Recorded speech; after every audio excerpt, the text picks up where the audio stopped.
wilayah Indonesia memang sangat terkenal sejak dahulu kala. Baik dengan sumber daya alamnya yang kaya, hingga orang-orangnya yang terkenal memiliki jiwa petarung. Bahkan, beberapa kerajaan di Indonesia dulunya berhasil menaklukkan wilayah-wilayah di Asia Tenggara. Termasuk diantaranya wilayah yang sekarang menjadi negara Malaysia. Dengan begitu, setidaknya orang-orang Malaysia sangat mengenal Indonesia. Baik dari segi bahasa, karakter, hingga tata kelola negara. Berikut 5 hal yang membuat Malaysia mengakui Indonesia lebih maju daripada Malaysia. Yang pertama adalah, memiliki pemerintahan yang berkarakter. Pada era sebelum Jokowi, Indonesia belum dikenal sebagai negara yang berdaya. Sistem pemerintahan terlihat lamban dan hanya mengikuti arus perkembangan dunia. Namun setelah Jokowi menjabat, tidak memerlukan waktu lama, Indonesia mendapatkan perhatian dari seluruh dunia. Yaitu sebagai negara penantang baru yang akan mengambil peran besar dalam percaturan global. Orang-orang yang di pemerintahan dulu terlihat jadul, baik dari penampilan maupun kebijakan, kini telah berubah menjadi elegan dan modern. Kebijakannya cerdas, mengarah pada kepentingan negara yang berkelanjutan. Bahkan, kepiawaian pemerintah Indonesia saat ini sanggup memaksa pemimpin dari negara-negara maju, bangun dari singgasananya. Untuk mengoreksi kembali kebijakan-kebijakan mereka yang mengandung unsur ketimpangan. Saya melihat di Indonesia, kadang-kadang orang hanya teroja dengan kepimpinan di Indonesia. Ya, saya akui, Jokowi antara pemimpin yang hebat, yang melakukan perubahan-perubahan, dan hari ini Indonesia melonjak jauh ke hadapan berbanding dengan pencapaian dalam negara kita. Yang kedua adalah kemajuan ekonomi. Walaupun sebagian dari kita menganggap zaman sebelum Jokowi lebih baik, namun faktanya, negara kita waktu itu juga tidak bisa berbuat banyak. Di zaman era Jokowi, kemajuan negara benar-benar terasa, walaupun harus mengorbankan subsidi untuk masyarakat. Infrastruktur terus dibangun secara menyeluruh di wilayah Indonesia, guna memastikan pondasi ekonomi yang kokoh.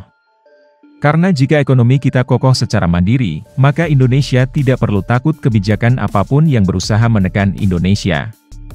Di lain sisi, pemerintah juga secara halus memaksa warganya untuk lebih aktif dan keluar dari kemalasan. Karena pemerintah menyadari, berapa ratus juta potensi individu yang terpendam akibat terkurung rasa malas. Semua ini terbukti dengan banyaknya orang-orang Indonesia yang mulai menoreh kesuksesan di era Jokowi. Tentunya dengan bekerja keras dan memaksimalkan segala potensi yang ada dalam dirinya. Indonesia is on track to become the next big player in economic development, following in the footsteps of China's incredible growth. It's like witnessing a new star rise in the economic galaxy, and Indonesia is poised to shine bright. Indonesia has made significant progress on the economic front with improvements. According to International Monetary Fund, Indonesia GDP per capita in this recent month of February 2024 has reached $5,510. And Indonesia aims to become a country with a per capita income equivalent to developed nations in order to escape the middle income trap. The Indonesian Deputy of Economic Affairs, Amalia Widyasanti, in the Economic Update 2023 said, "Our per capita income needs to triple from its current position, as the threshold for a high-income country is around $13,800 per capita." Yang ketiga adalah perkembangan iklim investasi yang terukur dan terarah. Mungkin sebelum Presiden Jokowi menjabat, investasi di Indonesia tampak tidak berkembang. Karena kebijakan yang diterapkan terlalu kaku dan cenderung mengabaikan investasi. Menyebabkan para investor enggan untuk menanamkan modalnya di Indonesia. Sementara di Malaysia sendiri, investasi asing adalah sektor utama usaha negara yang dijadikan andalan.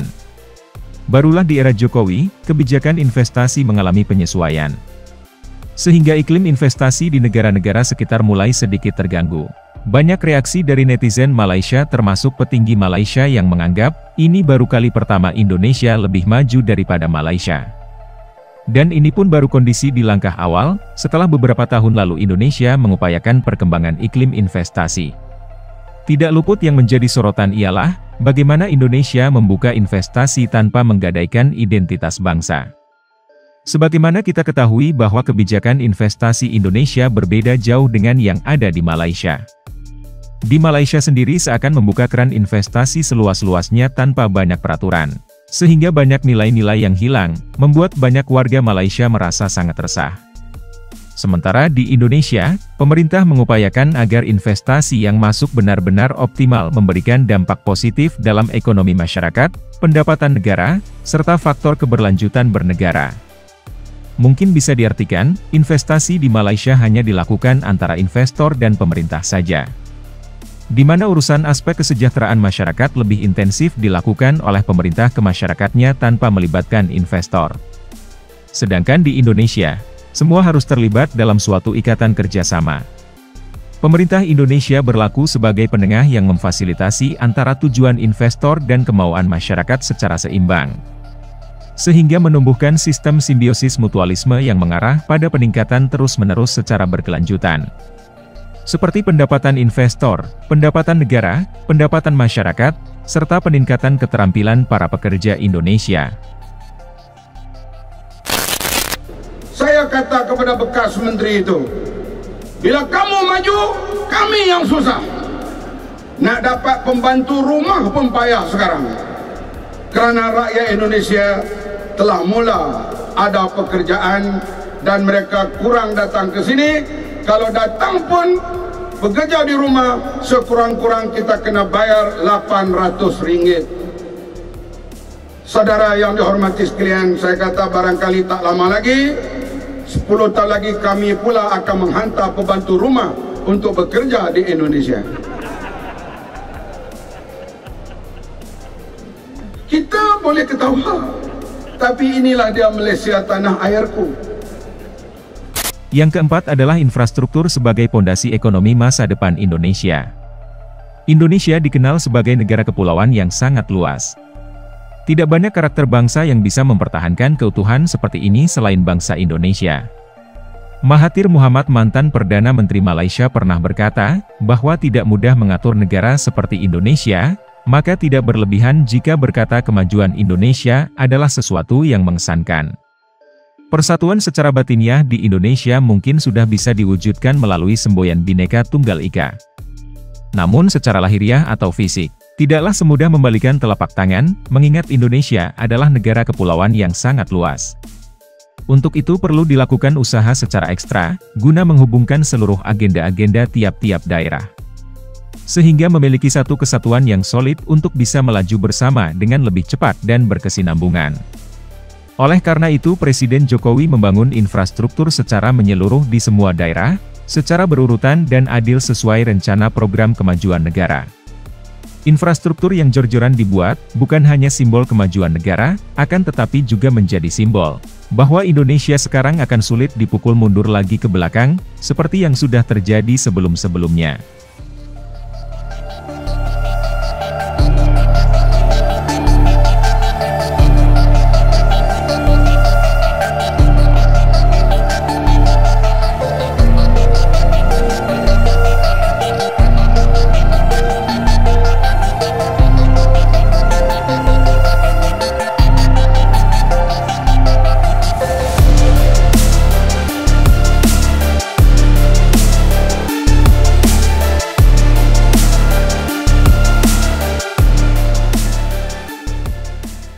Yang kelima adalah penerapan modernisasi yang mengesankan.